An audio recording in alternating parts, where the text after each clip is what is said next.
think we're live right now. Assalamu alaikum. Assalamu alaikum wa rahmatullah. Assalamu wa rahmatullahi wa barakatuh. We have Boona Muhammad here in Masjid al-Nabawi, outside Masjid al-Nabawi. Can you show them the masjid so they believe us? Yeah, sure. Or they're gonna think it's like green screen. It's Masjid al-Nabawi. This is real masjid. the green dome. Over there is al-Baqi'. You probably get bored of this because you see it every day. For someone like me who's only here once in a while, this is like Jannah on earth, man. No, subhanallah, it's true, you do get desensitized, but every time I come here, I feel tranquility. Like if you're stressed, you just come here, you pray to Rakat, wallahi, you feel like every single problem is solved. It's beautiful. Even at night, still, you see it's way past Isha. Isha was probably like 2 hours ago, but it's still packed. Yeah. People are still here, people are coming, and you know what's interesting too is you see the excitement on people's faces, because for some people, maybe this is their first time. For some people, they've saved up like their entire lives just to come here. Yeah. So they actually get a chance to, you know, see the place where the Prophet ﷺ lived, and you know, the companions walked here, and this person is buried here, and I get excited seeing their excitement. Yeah. You know, I've been here before, and I remember the first time I ever came, I had that feeling like, oh my God, like your heart's pounding, like it's like you're really in this place. And then it's just really beautiful for me. I like seeing that excitement on people's faces. Sometimes you just see people walking and just crying. Yeah. And you know exactly why they're crying. Even though you may not be crying, you're like, ah, okay, I know that feeling. Yeah, right? yeah. It's beautiful. No, right now it's an amazing feeling. Nice weather, people are relaxed. And everyone in the UK is probably very jealous, because even if it's summer there, it's not really summer. It's still raining and miserable. Here it's nighttime and it's beautiful, alhamdulillah. What is the reason? What do you think? What is the main reason that makes people happy being here? Why do people feel? Well, I mean, the Prophet ﷺ made dua for this city, right? And you think about the history of Medina and what it was, and the role of the Ansar, and the support they provided to him, and the fact that he chose to live in his last years of his life here. Yeah. And this place has a very special heart in Islamic history. It's a very special place in the heart of Islamic history because of everything that was done through here. And I guess for me, I always feel a sense of, like, you know, completeness. Like, this is where the message was completed. This is where the deen, alhamdulillah, was finalized. And you feel like that here. Mecca, when you go, is still a little bit hustle and bustle. Mecca reminds me of like London or something, you know. Everybody's in a rush, everybody's doing their thing. But here it's like, alhamdulillah, it's like vacation spot, you know. It's true, subhanallah. You'll see people just, you know, meeting friends and family, and you have some people here giving like private dars, and groups coming from all around the world. Wallah, it's amazing, mashallah. When is the first time you came to Medina?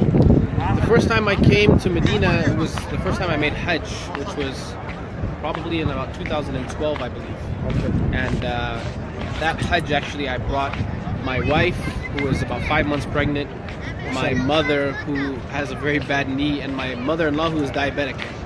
So I had 3 women with me, and I was doing like 50 jabarats for everyone, and I had to do everything on behalf of them. I remember we did the whole Hajj thing, and you know, it was so chaotic, and then we came to Medina after the Hajj was finished.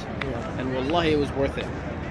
Just the feeling of being here alone was worth the struggle and the headache that I had on that trip, because it just felt like that same feeling, like that sakina. You just come here and you're like, khalas, this is where, you know, if I could die anywhere, inshallah, I would die here. You know? Alhamdulillah. You know, Allah subhanahu wa ta'ala, He says, Inna ma'al usri yusra. Hardship comes easy. Sometimes you might come back from Hajj and someone will ask you, how was it? Was it easy? And the answer is no, it wasn't easy. You know, you were sleeping on the floor in Muzdalifah. You were in Ihram like 4 or 5 days. Very uncomfortable, by the way. Uncomfortable. It's hot. But it's that hardship that makes you feel good in the end. It's that hardship that you go through for the sake of Allah, that sacrifice, that make you appreciate the ease afterwards. Alhamdulillah, you're right. So ibadah needs that. I mean, your heart needs that. You know, sometimes you don't appreciate something unless you've gone through hardship. You know, and Allah subhanahu wa ta'ala, He tests us so that when we do taste victory, it's that much sweeter. Right, and that's like the point of this dunya, because in the end, when we go to Jannah, inshallah. We'll go to Jannah. We'll think about all the hardship we had in the dunya, and it will make sense. We'll be like, alhamdulillah, I went through that so I can have this. You know, it all adds up at the very end. So, alhamdulillah, I mean, it's a good taste of, you know, just what's to come, inshallah. A personal question. What are some of the du'as that you made while performing Umrah? Well, I haven't made Umrah yet. I'm leaving tomorrow, inshallah. Okay, you're doing it tomorrow. Yeah, I'm going tomorrow. But I know that for me, I have 2 young kids. So, you know, I'm always making dua for them. Even while I'm here, I'm making dua for them, asking Allah to give them hidayah and make them have, you know, be steadfast in deen, you know, especially growing up in the West. It's, you know, I mean, when I grew up, it was difficult. I can only imagine what it's going to be like for them growing up. So I'm always just making dua to Allah to protect them and to keep them firm. And of course for my wife as well, if she's watching, I have to make sure I mention that I'm making dua for her, because she's everything. She's my everything, so for her as well, alhamdulillah. That's the reason why there was a delay, isn't it? Hey, of course. He was speaking about how he married you, mashallah. Yeah. the long journey. Alhamdulillah. That's why there was a delay. She doesn't know about half the journey, so we'll keep that between us. But yes, alhamdulillah. It's a beautiful feeling being here now, alhamdulillah. Yeah. So you mentioned that it was very hard for you growing up in the West. There's a lot of struggles and challenges, and you kind of wish maybe that there was someone to teach you, and you could have avoided many things. So now you want the same for your children. Right. Now you know what it's like growing up in the West, so you want to make sure you protect your children and you give your children the best upbringing. Well, I think for many of us, like my family, you know, came to Canada as refugees. They were fleeing a political conflict. You know, they weren't really prepared mentally or psychologically for what it was going to be like, you know, raising children in a non-Muslim environment. They didn't really have that kind of, you know, they weren't prepped for it.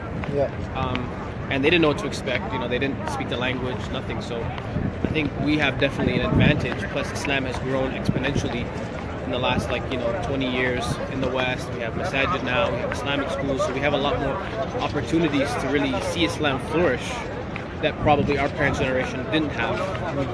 So because of that, I am hopeful. Alhamdulillah, I think it's possible, and I think places like the UK, you know, East London is like the Khilafah, you know, alhamdulillah, you have how many Muslims in one area. So there's places, there's bubbles and pockets. At least where I'm from in Canada, Toronto has about 500,000 Muslims. So it's quite a large community as well. So alhamdulillah, always something to look forward to. It's funny, I mentioned this before. England, like you guys look up to England as a... Who said that? Just kidding. As a Muslim community, a lot of people, mashallah, from the West, the American students, they speak to me all the time, Canadians, they say, mashallah, you guys have a strong community, got lots of du'ats, gurus and stuff.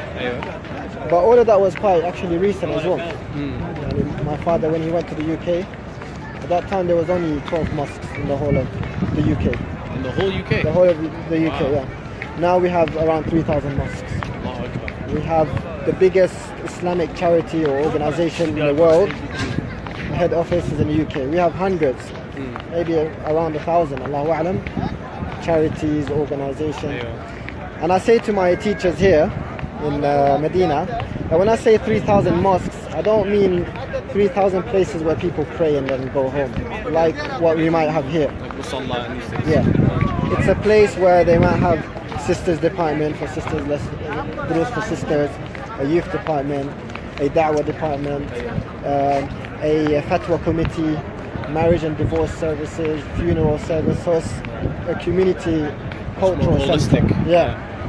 Definitely. So I think I'm very happy and optimistic about the achievements, alhamdulillah, that the Muslims, especially our uncles and our fathers in the 60s, what they achieved for us, they built the foundation. I think, you know, with people like yourself coming out of the Jamia soon, inshallah, and a lot of the Talab and people who are going to be coming back, I think it's only going to get better, inshallah. So you're going to have people who are, you know, born and raised in that culture and society and are going to be educating and giving back to a community that they're familiar with. So hopefully, inshallah, they'll be able to build on the, you know, the achievements of our fathers and work towards something that'll be much better for our generations to come, inshallah. It's I'm hopeful, at the same time I'm cautious as well. There's a lot of challenges and problems, even the way society is today, it's changed a lot compared to our father's time. Right. Issues like homosexuality didn't really exist. British people in general, they were more conservative than today. Right. And if they're more conservative, that means they will agree with us more as well. Right. Because Muslims are conservative as well. Now, secularism and liberalism and atheism as well is stronger in the UK. Right. And it's being injected into our schools, into our society. So there's more challenges. We need to be more equipped than the Medina graduates before us.